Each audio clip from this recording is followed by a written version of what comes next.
नमस्कार, फिर से आप सभी लोगों का खबर आपका में स्वागत है। दोस्तों, आज हम बात करेंगे जिस प्रकार से हमारे चाईबासा में, जैसे कि हम लोग चाईबासा वाले हैं, तो आज चाईबासा में अगर आप देखते हैं तो पलायन जो बड़े लेवल पर ये चीज़ होता है। आज मैं इसी संबंध में आप सभी लोगों से बात करने जा रहा हूँ, जो कि आपको ये वीडियो आपको देखना चाहिए, क्योंकि चाईबासा एक ऐसा सिटी है जो कि अगर हम चाईबासा तो एक ज़िला नहीं है, मुख्यालय है पश्चिम सिंहभूम का, तो ये झारखंड में क्षेत्रफल की दृष्टि से सबसे बड़ा है।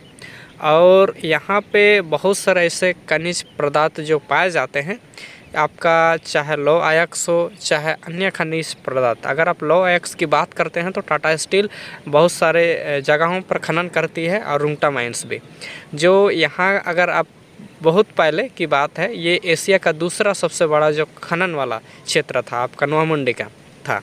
शायद अभी तीसरा या चौथा में होगा, लेकिन एक ज़माने में वो चीज़ एशिया का दूसरा या पहला था, हमको अच्छा से याद नहीं है। लेकिन यहाँ पे बड़े लेवल पर खनन होता है। यहाँ से जो खनिज संपदा को दूसरे प्रदेशों में ले जाता है, चाहे पूर्वी सिंहभूम का चाहे यूरेनियम खान को देखें, ये चीज़ें हैं। लेकिन अगर आप चाईबासा क्षेत्रों में बहुत सारे ऐसे जो प्रखंड है, चाहे जगन्नाथपुर, चाहे कुमारटुंगी, चाहे मझगाँव, चाहे चाईबासा, तो यहाँ पर जितने भी अगर आप गांव में अगर आप जाइएगा तो अधिकतर जितने भी लड़के लोग हैं वो आपका पलायन किए हुए हैं। केवल माघ पर्व में आते हैं, बाकी दिन ये लोग क्या करते हैं, चाहे बेंगलोर की ओर जाते हैं, नहीं तो दिल्ली, नहीं तो आपका दिल्ली शहर हुआ, गुजरात हुआ, राजस्थान हुआ, इन क्षेत्रों में मजदूरी के लिए जाते हैं। क्योंकि यहाँ पे जो चाहे सरकार कोई भी चीज़ें जो उतना अपने लोगों को रोज़गार देने में सक्षम नहीं है। अगर आप चाईबासा से थोड़ा सा अगर आप टाटा जाने वाला रोड में भी अगर आप देखते हैं, रुंगटा माइंस या कोई और माइंस का वहाँ पे खोला हुआ है, लेकिन वहाँ पर भी हम लोग पता किए थे तो बहुत सारे ऐसे लोगों को कहना था कि स्थानीय को वहाँ पे जॉब नहीं मिल रहा है। तो ये बड़ी शर्म की बात है कि हम अपने ही डिस्ट्रिक्ट के लोगों को वहाँ पे रोज़गार नहीं दे पा रहा। तो यहाँ पे सबसे बड़ी बात है कि वहाँ के जो एमपी हैं, एमएलए हैं, उनको ध्यान देना चाहिए कि अपने लोगों को वहाँ पे रोज़गार दें। क्योंकि चाईबासा में एक गरीबी बहुत ज़्यादा है, और यहाँ पे जो शिक्षित लोग भी हैं वो थोड़ा बहुत, अब एक ज़माने में था थोड़ा बहुत चलो कमी घटे था, लेकिन अभी सब कुछ शिक्षित हो रहे हैं धीरे धीरे। लेकिन आदमी सबको सरकारी नौकरी ये चीज़ नहीं दे पाएगा।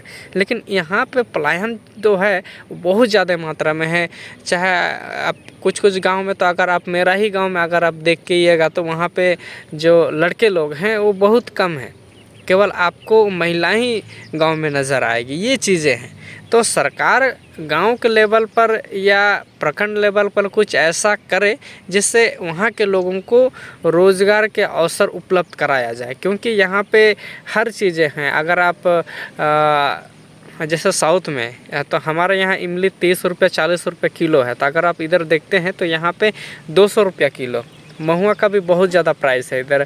और तमाम सारे ऐसे चीज़ें हैं जो जैसे कि केंदू का पत्ता, ये सब है। बहुत सारे ऐसे चीज़ें हैं जो सरकार अगर इस पर अच्छा सा अगर ध्यान दे पाएगी तो वहाँ के लोगों को रोज़गार का अवसर अच्छा से उपलब्ध होगा। अगर आप देखते हैं तो हम यहाँ पे एक आदमी से भी हम मिले थे, वो बीएड किए हुए हैं।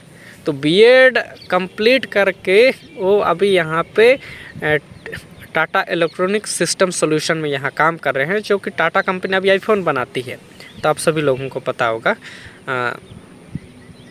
15,000 सैलरी वाला यहाँ पे काम कर रहा। तो यहाँ पे बहुत सारी चीज़ें खर्चा हो जाता है, तो मुश्किल से 10,000 12,000 रुपये पैसा बच जाता है। ये चीज़ें हैं। तो आप देखिए, इतना ज़्यादा पढ़े लिखे होने के बावजूद भी उनको रोज़गार के लिए दूसरे प्रदेश आने पड़ रहे हैं। तो ये हमारे सरकार या चाहे वहाँ के जो भी सरकार हैं, उनकी बहुत बड़ी गलती है। क्योंकि अपने लोगों को अपने ही स्टेट में, अपने ही क्षेत्र में इतने बड़े प्लांट होने के बाद भी वहाँ पे रोज़गार उपलब्ध नहीं कराया जा रहा है। तो ये चीज़ें हैं।